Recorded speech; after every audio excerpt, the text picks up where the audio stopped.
you are bombarded with these three messages over and over and over again.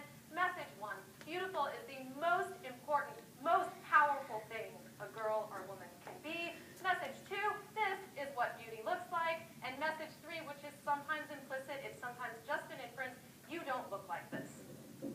It shouldn't surprise anyone that in laboratory studies, when we expose women to images like this, even for just a few minutes, it increases depression and shame, it reduces self-esteem, it lowers body satisfaction. This is beauty sickness. Our sense of what's real, what's possible when it comes to beauty is warped by our overexposure to these images. Instead of seeing them for what they are, which is extraordinarily rare, we start to see this as typical or average. So you can look around the world and you can see that men and women are getting fatter, but the body ideal for women is getting thinner and thinner, so that the distance between what a woman is and what she longs to be gets bigger and bigger. It's not a small gap. It's a gaping chasm. If you look in that chasm, you're going to see beauty sickness. Now, when evolutionary psychologists look at images like this, they make the argument that this kind of beauty is like sugar. In our modern times, we are getting too much of it in too high of doses. Our brains don't quite know what to do with this. It's not good for us. It gives us the message that this is typical, even though it's not. So it warps our sense of what's real. It's making us sick. What other signs do I see in our culture of beauty sickness? If we look at popular online news sources, we'll pick on the Huffington Post today. They cover things like crime and politics and world news and education.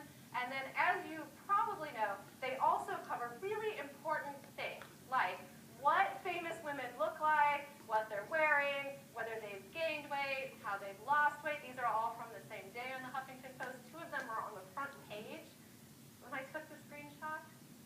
Beauty sickness is what happens when women spend so much time worrying not about their education, their career goals, their family, or their relationships, not about the state of the economy, the state of the environment, the state of the world, because they are too busy worrying about their weight loss goals, their skincare regimen, the state of their arms, the state of their abs, the state of their thighs. How did we get to this place? According to a set of ideas called objectification theory, here's how it works. Women live in a world where they're taught that their primary form of currency is their appearance. And you can't escape it. You walk down the street and people comment on your appearance. Advertisers tell you how to be more beautiful. Television programs, even news programs, ridicule women who fail to meet traditional beauty standards. Your appearance is so chronically observed by other people that over time you internalize that perspective. So you become an observer of yourself. Instead of moving around, looking out at the world, you spend all of that time imagining how you look to the world. Is my hair okay? Is my forehead shiny? Am I standing up straight? Am I sucking in my stomach? Am I smiling the right kind of smile? Do these jeans make me look fat? Do I have muffin top? Do I have skinny arms? Do I look okay? Right? You've internalized this notion that your body is always on display for other people, always up for evaluation, so you better keep an eye on it too. Now, psychologists have long told us that we have finite cognitive resources. So just as, despite my students' protestations, I hold that you cannot be on Facebook and text and pay attention in class at the same time, you also cannot chronically monitor your body's appearance and be engaged with the world. So that's the worst outcome of beauty sickness. When you are beauty sick, you cannot engage with the world because between you and the world is a mirror. And it's a mirror that travels with you everywhere. You can't seem to put it down.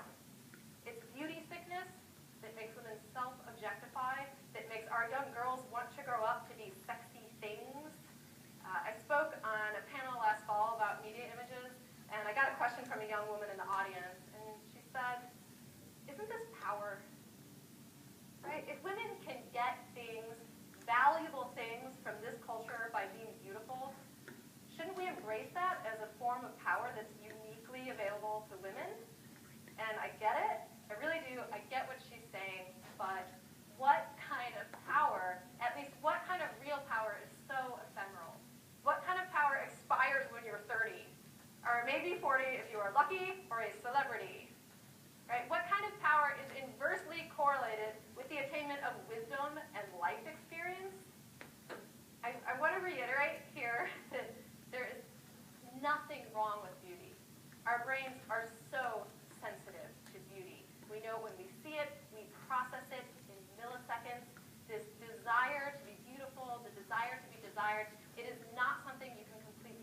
right? If there are magazines that leave you obsessed